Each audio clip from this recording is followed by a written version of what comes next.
Bismillahirrahmanirrahim. Assalamualaikum warahmatullahi wabarakatuh. Alhamdulillah rabbil alamin. Assalatu wassalamu ala asrafil anbiya wal mursalin sayyidina Muhammadin wa ala alihi wa sahbihi wasallim ajmain. Yang pertama-tama, yang paling utama, puja-puji syukur kita atas kehadiran Allah Subhanahu wa taala yang telah memberikan hikmat-nikmat taufik serta hidayahnya sehingga kita bisa berkumpul, sehingga kita masih bisa hidup hingga hari ini. Yang mana itu tandanya Allah masih memberikan kita kesempatan untuk lebih menjadi baik ke depannya. Yang kedua, salawat serta salam tak lupa kita lanturkan kepada sang junjungan alam, Nabi yang mana telah berjuang mati-matian dari dulu, Nabi yang dari zaman kegelapan hingga zaman terang benderang ini, Nabi yang dipukul oleh orang-orang kafir, Nabi dilempar-lempar batu oleh orang kafir untuk umatnya, untuk membawa Islam hingga pada akhir zaman ini. Dengan cara kita membalasnya hanyalah dengan bersalawat kepadanya. Allahumma sholli ala sayyidina Muhammad. Baik, di sini kita akan mempelajari lebih dalam waktu-waktu apa saja yang baik untuk membaca Al-Quran. Tentu semua waktu itu baik untuk membaca Al-Quran. Mau pagi, mau siang, mau malam, waktu yang terdapat di dalamnya membaca Al-Quran adalah waktu yang baik. Waktu kosong yang diisi oleh Al-Quran itu adalah waktu yang terbaik buat kita. Namun sebagaimana Allah Subhanahu wa taala berfirman di dalam Quran surah Al-Muzammil ayat 20 yang berbunyi, "Faqra'u ma tayassara minal Qur'an." Maka bacalah apa yang baik bagimu dari Al-Quran. Ayat tersebut menunjukkan bahwa Al-Quran tidak memiliki waktu untuk dibaca. Al-Quran tidak memiliki ketentuan waktu untuk dibaca. Tapi Al-Quran itu adalah bagaimana kita mempelajari dan memahaminya. Mau kapanpun kita membaca itu semua baik buat kita. Namun ada waktu-waktu tertentu yang dianjurkan buat kita untuk membaca Al-Quran. Di sini saya akan menyampaikan waktu-waktu tersebut. Waktu-waktu yang pertama untuk membaca Al-Quran adalah waktu di antara sepertiga malam terakhir. Nabi Muhammad SAW bersabda, Rabb kita turun ke langit dunia di waktu sepertiga malam seraya berfirman, barang siapa yang berdoa kepadaku akan aku kabulkan. Barang siapa yang meminta kepadaku akan aku beri. Barang siapa yang bertobat kepadaku akan aku ampuni. Hadis riwayat Bukhari dan Muslim. Maka waktu sepertiga malam adalah waktu yang baik sekali untuk kita untuk membaca Al-Quran. Sebagaimana kata Allah tadi berfirman, jika kita meminta doa kepadanya maka akan dia kabulkan. Al-Quran itu tidak hanya membaca, Al-Quran juga adalah sebuah doa di dalamnya, yang mana terdapat doa-doa yang sangat baik untuk kita. Maka jika kita membaca Al-Quran di waktu sepertiga malam, maka sama saja dengan kita berdoa kepada Allah Subhanahu wa taala di waktu sepertiga malam terakhir.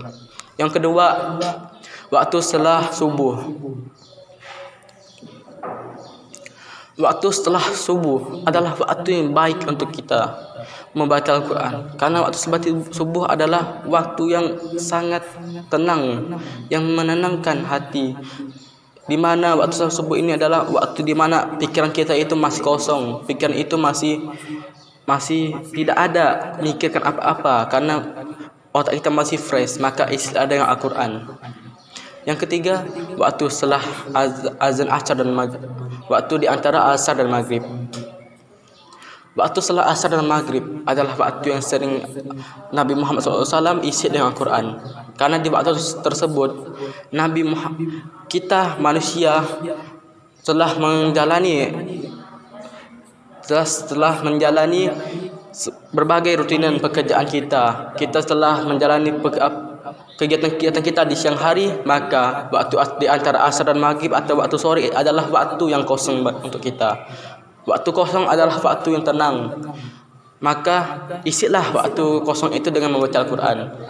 Karena Nabi Muhammad SAW juga mengisi waktu kosong tersebut dengan membaca Al-Quran. Berarti jika kita membaca Al-Quran di waktu antara asar dan maghrib, berarti kita sama saja kita dengan menjalankan sunnah-sunnah beliau. Keempat, waktu di antara waktu setelah azan maghrib dan isya. Imam Syafi'i rahimahullah pernah berkata, jika kita ingin menghafal, kita ingin berdoa, maka jika kita ingin membaca Quran, maka lakukanlah di waktu setelah azan maghrib dan isya, karena waktu itu adalah waktu yang penuh keberkahan. Kenapa harus azan maghrib dan isya? Karena waktu tersebut waktu yang benar-benar Allah berkahi waktunya, waktu yang benar-benar kosong buat kita, waktu yang benar-benar tenang, waktu yang benar-benar tidak ada hal-hal lain untuk kita lakukan. Maka isilah kekosongan itu dengan membaca Al-Quran. Jadi sebenarnya tidak ada kawan-kawan, tidak ada waktu tertentu untuk membaca Al-Quran. Cuman ada waktu yang benar-benar dianjurkan untuk membaca Al-Quran. Seperti yang saya sebutkan tadi, yang pertama waktu di sepertiga malam terakhir, yang kedua waktu setelah subuh, waktu setelah asar, di antara asar dan maghrib, yang keempat waktu di antara waktu setelah maghrib dan isya. Jadi semua waktu itu adalah waktu yang dianjurkan Nabi Muhammad SAW, atau waktu yang diajarkan syariat Islam untuk kita untuk membaca Al-Quran.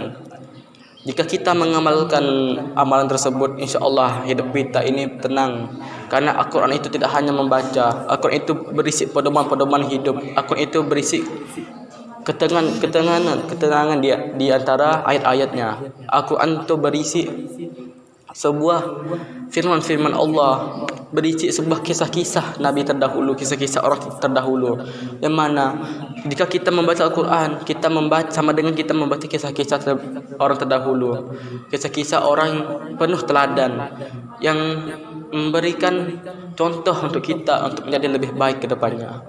Semoga kita ke depannya akan selalu mendekatkan diri pada Allah Subhanahu wa taala dengan membaca Al-Quran.